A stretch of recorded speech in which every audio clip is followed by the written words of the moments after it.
Welcome to Caldwell Nature Center. My name's Olivia Canada, and today we are doing another wild edible recipe.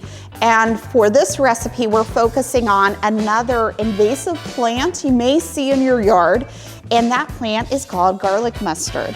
So here's a whole plant of garlic mustard. Notice there's a very large taproot, so when you find it, you can rip it up.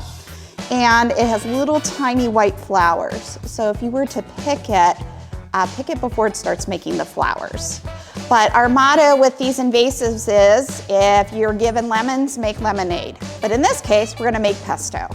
So when you harvest the garlic mustard, you want to, of course, take off all the leaves.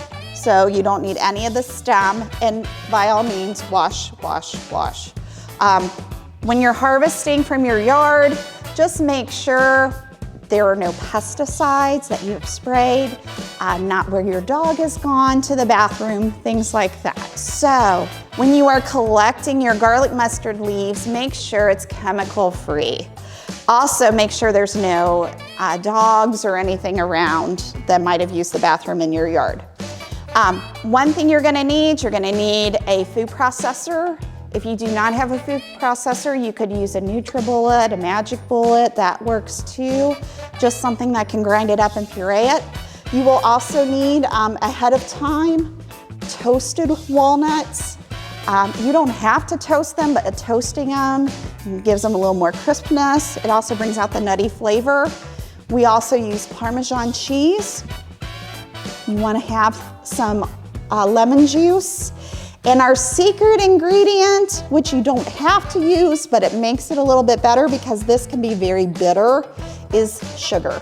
So we have a couple tablespoons of that. And then we'll blend these together, and then we'll slowly add our extra virgin olive oil.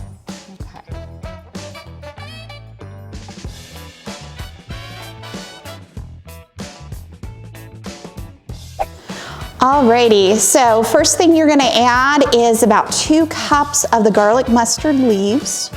And then we will be adding our other ingredients.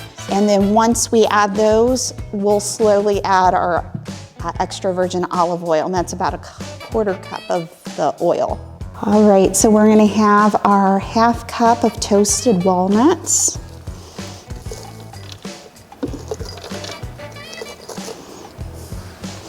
And then to help cut down the bitterness, we're gonna add 2 tablespoons of sugar.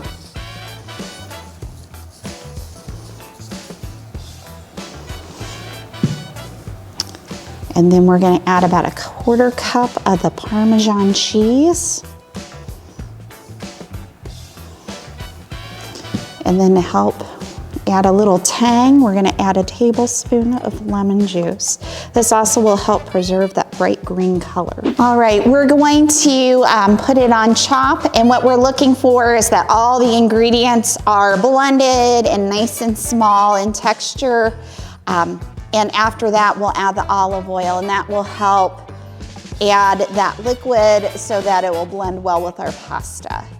So we're gonna go ahead and, oops.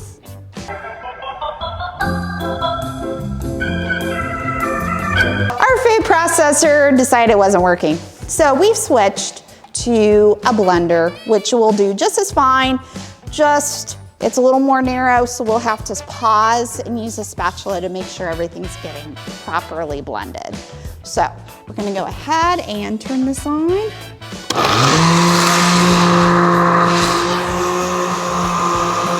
we're gonna slowly add the oil.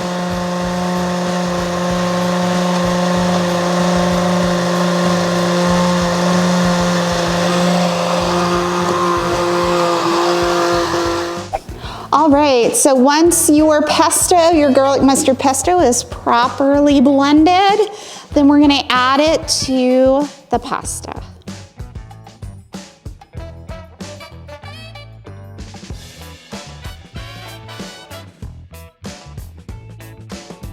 All right, our pesto is ready and it's time to serve. You're gonna serve it chilled. So this pasta was pre-cooked and cooked down. And make sure I get a walnut in there.